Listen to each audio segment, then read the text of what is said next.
ರಜೆ ಅಂದರೆ ಕೊಡಗಿನ ಪ್ರವಾಸಿ ತಾಣಗಳು ರಂಗೇರ್ತವೆ. ಹಚ್ಚ ಹಸಿರ ಸಿರಿಯ ಬೆಟ್ಟ ಗುಡ್ಡಗಳ ತಪ್ಪಲಿನ ಕಾಫಿ ನಾಡಲ್ಲಿ ವಿಹರಿಸೋಕೆ ದೇಶದ ನಾನಾ ಭಾಗಗಳಿಂದ ಪ್ರಕೃತಿಯ ಮಡಿಲಿಗೆ ಲಗ್ಗೆ ಇಡೋ ಪ್ರವಾಸಿಗರು ದಕ್ಷಿಣದ ಕಾಶ್ಮೀರದಲ್ಲಿ ಎಂಜಾಯ್ ಮಾಡ್ತಾ ಇದ್ದಾರೆ. ಅದರಲ್ಲೂ ಸಾಲು ಸಾಲು ರಜೆ ಇರೋದ್ರಿಂದ ಕೊಡಗಿನತ್ತ ಬರೋ ಪ್ರವಾಸಿಗರ ಹರಿವು ಜೋರಾಗಿದ್ದು, ಕೊಡಗಿನ ಸುಂದರ ತಾಣಗಳಲ್ಲಿ ಸಖತ್ ಎಂಜಾಯ್ ಮಾಡ್ತಾ ಇದ್ದಾರೆ. ಈ ಕುರಿತ ಒಂದು ರಿಪೋರ್ಟ್ ಇಲ್ಲಿದೆ ನೋಡಿ.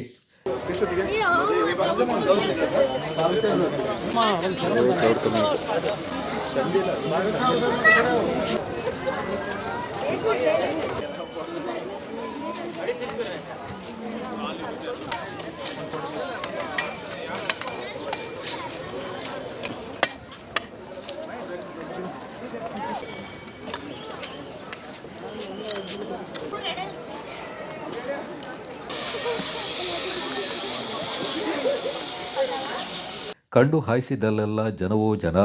ಪಾರ್ಕ್ನಲ್ಲಿ ಖುಷಿಯಿಂದ ಆಟವಾಡ್ತಾ ಇರುವ ಪುಟಾಣಿಗಳು, ತಣ್ಣನೆ ಬೀಸೋ ತಂಗಾಳಿಗೆ ಮೈಯೊಡ್ಡಿ ಮೈಮರೆತು ಕುಳಿತಿರೋ ಪ್ರವಾಸಿಗರು, ಹಚ್ಚ ಹಸಿರಿನಿಂದ ಕಂಗೊಳಿಸೋ ಗಿರಿಕಾನನ, ನಿಸರ್ಗದ ಸೌಂದರ್ಯಕ್ಕೆ ಫಿದಾ ಆದ ಟೂರಿಸ್ಟ್. ಇದು ಮಂಜಿನ ನಗರಿ ಮಡಿಕೇರಿಯ ರಾಜಸೀಟ್ನಲ್ಲಿ ಕಳೆದ 3 ದಿನಗಳಿಂದ ಕಂಡುಬರ್ತಾ ಇರುವ ದೃಶ್ಯ. ಸಾಮಾನ್ಯವಾಗಿ ವೀಕೆಂಡ್ಗಳಲ್ಲಿ ಅತಿ ಹೆಚ್ಚು ಪ್ರವಾಸಿಗರಿಂದ ಗಿಜಿಗುಡೋ ರಾಜಸೀಟ್ನಲ್ಲಿ ಈ ವೀಕೆಂಡ್ ಸ್ವಲ್ಪ ಡಿಫ್ರೆಂಟ್ ಆಗಿದ್ದು ಜನಜಾತ್ರೆ ಕಂಡು ಬರ್ತಾ ಇದೆ. ಆದರೆ ಇದೀಗ ಕ್ರಿಸ್ಮಸ್ ರಜೆ 4ನೇ ಶನಿವಾರ ಭಾನುವಾರ ಹೀಗೆ ಸಾಲು ಸಾಲು ರಜೆಯಿಂದ ಪ್ರವಾಸಿಗರು ಕೊಡಗಿಗೆ ಲಗ್ಗೆ ಇಟ್ಟಿದ್ದಾರೆ.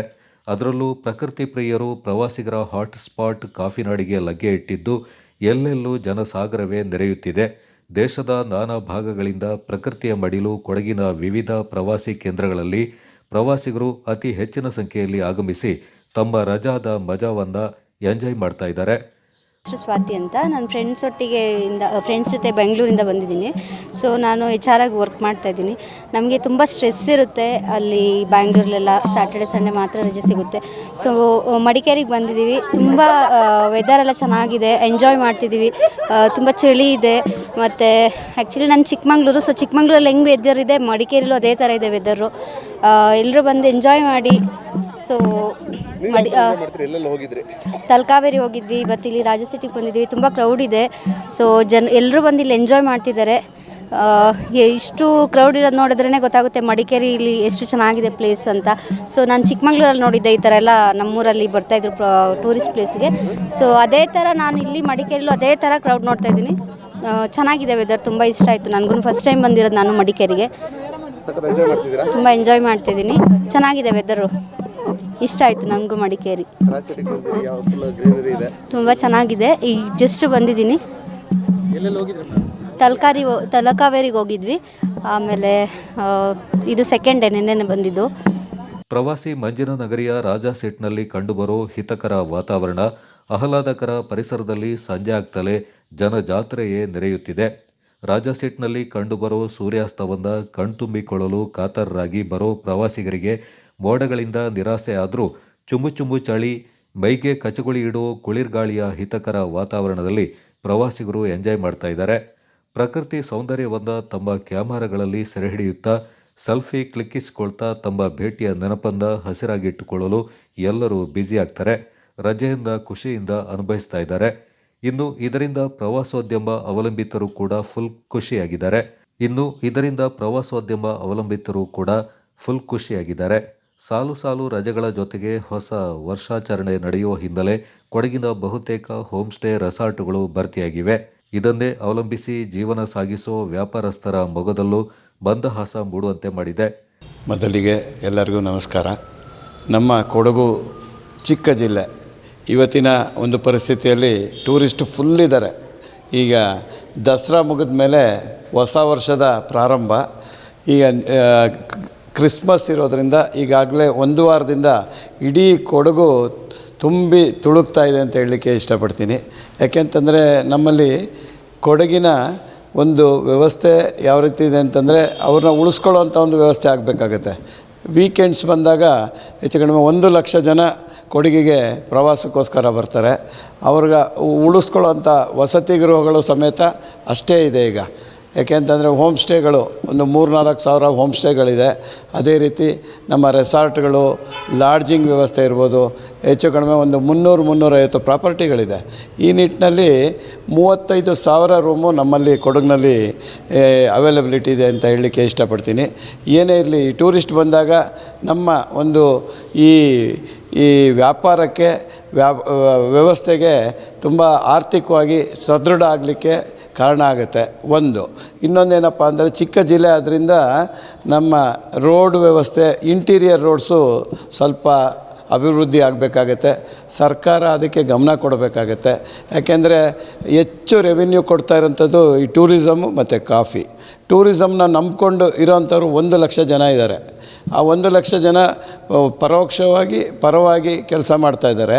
ಅದರಿಂದ ರೆವೆನ್ಯೂ ಪ್ರತಿಯೊಂದು GST ಇರ್ಬೋದು, ಎಕ್ಸೈಸ್ದು ರೆವೆನ್ಯೂ ಇರ್ಬೋದು, ಹೆಚ್ಚು ಜಿಲ್ಲೆ ತಂದು ಕೊಡ್ತಾ ಇದೆ. ಆ ನಿಟ್ಟಿನಲ್ಲಿ ಸರ್ಕಾರ ನಮಗೆ ಸಹಕಾರ ಕೊಟ್ಟರೆ ಜಿಲ್ಲೆಯನ್ನು ಇನ್ನೂ ಅಭಿವೃದ್ಧಿಗೊಳಿಸ್ಕೊಂಡು ಪ್ರವಾಸಿಗರ ಏನು ಕೇಂದ್ರಗಳಿದೆ ಅದನ್ನು ಸಮೇತ ಅಭಿವೃದ್ಧಿ ಮಾಡಬೇಕು ಅನ್ನೋದು ಒಂದು ನಿಟ್ಟಲ್ಲಿ ಯೋಚನೆ ಮಾಡಬೇಕಾಗತ್ತೆ. ಎಲ್ಲರಿಗೂ ಖುಷಿ ಆಗುತ್ತೆ. ವೃದ್ಧಿ ಆಗೋದು ಯಾವಕ್ಕಂತಂದರೆ ನಮ್ಮ ಕೊಡಗಲ್ಲಿ 6 ತಿಂಗಳು ಬಿಸ್ನೆಸ್ಸು 6 ತಿಂಗಳು ಸ್ಥಗಿತವಾಗಿರ್ತದೆ. ಆ ನಿಟ್ಟಲ್ಲಿ ಯೋಚನೆ ಮಾಡಿದಾಗ 6 ತಿಂಗಳಲ್ಲಿ ನಾವು 1 ವರ್ಷದ ಏನು ನಮ್ಮ ವರ್ಷದ ಖರ್ಚುಗಳನ್ನು ನಿಭಾಯಿಸೋಂಥ ವ್ಯವಸ್ಥೆಗಳು ಆಗಬೇಕಾಗತ್ತೆ. ಬಟ್ ಅದೇ ರೀತಿ ಪ್ರವಾಸಿಗರಿಗೆ ಕಿರಿಕಾಗಬಾರ್ದು. ಆ ನಿಟ್ಟಲ್ಲಿ ನಾವು ಸಮೇತ ನಮ್ಮ ಅಧಿಕಾರಿಗಳು, ಈ ಪೊಲೀಸ್ ಡಿಪಾರ್ಟ್ಮೆಂಟ್ ಇರ್ಬೋದು, RTO ಡಿಪಾರ್ಟ್ಮೆಂಟ್ ಇರ್ಬೋದು, ಸಹಕಾರ ಕೊಟ್ಕೊಂಡು ನಮ್ಮ ಈ ಒಂದು ಚೌಕಟ್ಟಲ್ಲಿ ನಮ್ಮ ಕೆಲಸ ಮಾಡೋವಂಥ ಒಂದು ವ್ಯವಸ್ಥೆ ಆಗಬೇಕಾಗತ್ತೆ ಅನ್ನೋದು.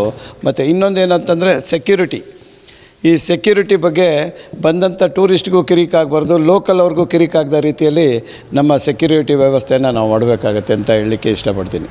ಈಗ ನನಗೆ ತಿಳಿದಂಗೆ ನಿನ್ನೆ ಒಂದು ಎಕ್ಸಾಂಪಲ್ ಕೊಡ್ತೀನಿ. ಕುಶಾಲನಗರದಿಂದ ಮಡಿಕೇರಿಗೆ ಬರಬೇಕಾದ್ರೆ 1.25 ಗಂಟೆ ತಗೊಳ್ತು. 30 ಕಿಲೋಮೀಟ್ರ್ ಇರೋದು. ರೆಗ್ಯುಲರಾಗಿ ನಾವು 45 ನಿಮಿಷದಲ್ಲಿ ಬಂದುಬಿಡ್ತೀವಿ. 35ರಿಂದ 45 ನಿಮಿಷ. ಈ 1.25 ಗಂಟೆ ಅಂದಾಗ ಲೋಕಲ್ನವ್ರಿಗೆ ತುಂಬ ಕಿರಿಕಿರಿ ಆಗುತ್ತೆ. ಬಂದಂಥವ್ರಿಗೂ ಸಮೇತ ಇನ್ ಟೈಮ್ ಹೋಗಲಿಕ್ಕೆ ಕಷ್ಟ ಆಗುತ್ತೆ. ಮತ್ತು ಮಡಿಕೇರಿಯಲ್ಲಂತೂ ಟ್ರಾಫಿಕ್ ಪ್ರಾಬ್ಲಮ್ಮು ಮತ್ತು ಇಂಟೀರಿಯರ್ ರೋಡ್ಸಲ್ಲಿ ಓಡಾಡೋವಂಥದ್ದು ವ್ಯವಸ್ಥೆ ತುಂಬ ಕಷ್ಟಕರ. ಲೋಕಲ್ ಅವರು ಕಿರಿಕಿರಿ ಅನುಭವಿಸ್ತಾ ಇದ್ದಾರೆ. ಅದಕ್ಕೋಸ್ಕರ ಪಾರ್ಕಿಂಗ್ ವ್ಯವಸ್ಥೆ, ಮಲ್ಟಿ ಸ್ಟೋರೇಜ್ ಪಾರ್ಕಿಂಗ್ನ ಮಡಿಕೇರಿಯಲ್ಲಿ ಒಂದು 2-3 ಜಾಗ ಗುರುತು ಮಾಡಿದ್ರೆ ತುಂಬ ಒಳ್ಳೆಯದಾಗುತ್ತೆ. ಅದೇ ರೀತಿ ನಮ್ಮ ಜಿಲ್ಲೆಯಲ್ಲಿ 5 ತಾಲೂಕಿದೆ. 5 ತಾಲೂಕಲ್ಲೂ ಸಮೇತ ಮೇಯ್ನು ಕುಶಾಲನಗರ, ಮಡಿಕೇರಿ, ಈಗ ಗೋಣಿಕೊಪ್ಪ ಇಂಥ ಜಾಗದಲ್ಲಿ ಮಲ್ಟಿ ಸ್ಟೋರೇಜ್ ಪಾರ್ಕಿಂಗ್ ಮಾಡಿದ್ರೆ ಬಂದವ್ರಿಗೂ ಅನುಕೂಲ ಆಗುತ್ತೆ. ಲೋಕಲ್ ಅವ್ರಿಗೂ ಕಿರಿಕಿರಿ ಆಗದ ರೀತಿಯಲ್ಲಿ ಅದು ಅನುಭವ ಆಗಿರೋರಿಗೆ ಗೊತ್ತಾಗುತ್ತೆ. ಅದನ್ನು ಸರಿಪಡಿಸ್ಬೇಕನ್ನೋದು ನನ್ನ ಇಚ್ಛೆ. ಈಗ ನನಗೆ ತಿಳಿದಂಗೆ ಒಂದು 20 ವರ್ಷದಿಂದ ನಾವು ಪ್ರಯತ್ನ ಮಾಡ್ತಾಯಿದ್ದೀವಿ. ಯಾವುದು ಪ್ರತಿಯೊಂದು ಜಿಲ್ಲಾ ಸಮಿತಿಯ ಟೂರಿಸಮ್ ಮೀಟಿಂಗ್ಗಳಲ್ಲಿ DC ಅವರಿಗೆ ನಾವು ಕೇಳ್ತಾನೆ ಇರ್ತೀವಿ. ಮಡಿಕೇರಿಯಲ್ಲಿ ಒಂದು 2-3 ಜಾಗ ಗುರುತು ಮಾಡಿದ್ದೀರಿ, ಅಲ್ಲಿ ಯಾಕೆ ಇನ್ನೂ ಪ್ರಾರಂಭ ಆಗಿಲ್ಲ ಅಂತ. ಈಗ ನಿಮಗೆ ಗೊತ್ತಿದೆ, CPC ಒಂದು ಜಾಗ ಇದೆ. ಅದನ್ನು ಸುಮಾರು ಒಂದು 15-20 ವರ್ಷದಿಂದ ಅಲ್ಲಿ ಮಲ್ಟಿ ಸ್ಟೋರೇಜ್ ಪಾರ್ಕಿಂಗ್ ಮಾಡೋಣ ಅಂತ ಹೇಳ್ಬಿಟ್ಟು ಆ ಜಾಗವನ್ನು ಉಳಿಸ್ಕೊಂಡಿದ್ದಾರೆ. ಇಲ್ಲಿ ಲೋಕಲ್ ಅವರು ಮತ್ತು ಇಲ್ಲಿ ಏನು ಅಡ್ಮಿನಿಸ್ಟ್ರೇಷನ್ ಇದೆ ಅವರ ಪ್ರಯತ್ನದಿಂದ ಸೆಂಟ್ರಲ್ ಗೌರ್ಮೆಂಟ್ನ ಸಹಾಯ ಪಡ್ಕೊಂಡು ಮಲ್ಟಿ ಸ್ಟೋರೇಜ್ ಬಿಲ್ಡಿಂಗ್ನ ಮಾಡಿದ್ರೆ ಪಾರ್ಕಿಂಗಿಗೆ ಸ್ವಲ್ಪ ಆ ಸ್ಪೀಡ್ ಕಮ್ಮಿ ಆಗುತ್ತೆ. ಮತ್ತು ಇನ್ನೊಂದು ನಾನು ತಿಳಿದಂಗೆ ಇಲ್ಲಿ ಟೌನ್ ಹಾಲ್ ಇದೆಯಲ್ಲ, ಅಲ್ಲೇ ಸಮೇತ ಪಾರ್ಕಿಂಗ್ ಕೊಟ್ಕೊಂಡು ಅಲ್ಲಿಯ ಒಂದು ಆಡಳಿತ ಮಂಡಳಿ ಆಫೀಸ್ ಓಪನ್ ಮಾಡ್ತೀವಿ ಅಂತ ಸುಮಾರು ವರ್ಷಗಳಿಂದ ಹೇಳ್ತಾ ಇದ್ದಾರೆ. ಈಗ ಮೊನ್ನೆ ತಾನೇ ಟೂರಿಸಮ್ ಮೀಟಿಂಗಲ್ಲೂ ಸಮೇತ ಕೇಳಿದ್ವಿ. ಈಗ ದುಡ್ಡು ಬಂದಿದೆ, ಅದನ್ನು ಬಿಲ್ಡಿಂಗ್ ಕಟ್ಟಲಿಕ್ಕೆ ಪ್ರಾರಂಭ ಮಾಡ್ತೀವಿ ಅಂತ ಹೇಳಿದ್ದಾರೆ. ಅತಿ ಶೀಘ್ರದಲ್ಲಿ ಅದನ್ನು ಮಾಡಿ ಲೋಕಾರ್ಪಣೆ ಮಾಡಿದ್ರೆ ನಮ್ಮ ಟೂರಿಸ್ಟ್ಗೂ ಮತ್ತು ಲೋಕಲ್ ಅವ್ರಿಗೂ ಅದು ಒಳ್ಳೆಯದಾಗತ್ತೆ ಅನ್ನೋದು ನನ್ನ ಅಭಿಪ್ರಾಯ. ಒಟ್ನಲ್ಲಿ ರಜೆ ಅಂದರೆ ಕಾಫಿ ನಾಡಿನತ್ತ ಲಗ್ಗೆ ಇಡೋ ಪ್ರವಾಸಿಗರು ದಕ್ಷಿಣ ಕಾಶ್ಮೀರದ ಸೊಬಗಂದ ಕಣ್ತುಂಬಿಕೊಂಡು ಎಂಜಾಯ್ ಮಾಡ್ತಾ ಇದ್ದಾರೆ. ಅದರಲ್ಲೂ ಲಾಂಗ್ ವೀಕೆಂಡ್ಗಳಲ್ಲಿ ಸ್ನೇಹಿತರು, ಫ್ಯಾಮಿಲಿಗಳೊಂದಿಗೆ ತಂಡೋಪತಂಡವಾಗಿ ಕೊಡಗಿಗೆ ಬರೋ ಟೂರಿಸ್ಟ್ಗಳು ಪ್ರಕೃತಿಯ ಮಡಿಲಲ್ಲಿ ವಿಹರಿಸುತ್ತಾ ಹಸಿರ ಸಿರಿಯಂದ ಸವಿಯುತ್ತಾ ಸುಂದರ ನೆನಪುಗಳೊಂದಿಗೆ ವಾಪಸ್ಸಾಗ್ತಾ ಇದ್ದಾರೆ. ಕ್ಯಾಮರಾಮನ್ ಚಿತನ್ ಕೌಂಡಿನ್ಯ ಜೊತೆ ಲೋಹಿತ್ ಮಾಗುಲುಮನೆ, ಕೊಡಗು ಚಾನಲ್, ಮಡಿಕೇರಿ.